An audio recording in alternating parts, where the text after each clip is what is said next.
നിങ്ങൾ ആമസോൺ അതുപോലെ തന്നെ ഫ്ലിപ്കാർട്ടൊക്കെ ഉപയോഗിച്ച് സാധനം പർച്ചേസ് ചെയ്യുന്ന ഒരാളാണ് എങ്കിൽ നിങ്ങൾക്ക് വേണ്ടിയാണ് ഈ ഒരു വീഡിയോ. അപ്പോൾ വീഡിയോയിലോട്ട് പോകുന്നതിന് മുമ്പായിട്ട് നിങ്ങളുടെ പേജ് ഇതുവരെ ഫോളോ ചെയ്തിട്ടില്ലെങ്കിൽ ഇപ്പോൾ തന്നെ മറക്കാതെ ഫോളോ ചെയ്ത് വെച്ചേക്കണേ. ഞാൻ പറഞ്ഞു വന്നത്, നിങ്ങളിപ്പോൾ ആമസോണിലായിക്കോട്ടെ അല്ലെങ്കിൽ ഫ്ലിപ്കാർട്ടിലായിക്കോട്ടെ നിങ്ങൾ ഏതെങ്കിലും ഒരു സാധനം പർച്ചേസ് ചെയ്തിട്ട് 7 ഡേയ്സിനുള്ളിൽ എന്തെങ്കിലും ഒരു കംപ്ലയിൻ്റ് ഒക്കെ വരികയാണെന്നുണ്ടെങ്കിൽ നിങ്ങൾക്ക് അതിൽ തന്നെ റീപ്ലേസ്മെൻറ്റ് ഓപ്ഷൻ നിങ്ങൾ കൊടുത്തു കഴിഞ്ഞിട്ടുണ്ടെങ്കിൽ ആമസോണുകാർ അല്ലെങ്കിൽ ഫ്ലിപ്കാർട്ടുകാർ വന്നിട്ട് തന്നെ നിങ്ങളെ കയ്യിൽ നിന്ന് മേടിച്ച് കൊണ്ടുപോയിട്ട് നിങ്ങൾക്ക് വേറൊരു പുതിയ സാധനം കയ്യിൽ കൊണ്ടുതരും അല്ലേ. എന്നാൽ ഇനി അത് ഫ്ലിപ്കാർട്ടിലും ആമസോണിലും നടക്കത്തില്ല. അങ്ങനെ റീപ്ലേസ്മെൻറ്റേ നടക്കത്തില്ല എന്നല്ല, ആ 7 ഡേയ്സ് റീപ്ലേസ്മെൻറ്റ് വാറണ്ടി എന്നുള്ളത് ചെറിയൊരു വ്യത്യാസം വന്നിട്ടുണ്ട്. 7 days service centre replacement warranty എന്നാണ് ഇപ്പോൾ ഇവിടെ നിങ്ങൾക്ക് കാണാൻ വരുന്നത് കേട്ടോ.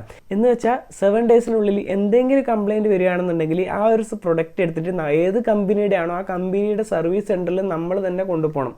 നമ്മൾ തന്നെ കൊണ്ടുപോയിട്ട് അവരോട് കാര്യം പറഞ്ഞ് റീപ്ലേസ്മെൻറ്റ് വാങ്ങിക്കണം. അപ്പോൾ ഇനി ആമസോണിലും ഫ്ലിപ്കാർട്ടിലൊക്കെ ഓർഡർ ചെയ്യുന്ന സമയത്ത് ഈ കാര്യം ഒന്ന് നോട്ട് ചെയ്ത് വെച്ചോട്ടാ. അതുപോലെ തന്നെ ആമസോൺ ഫ്ലിപ്കാർട്ടൊക്കെ യൂസ്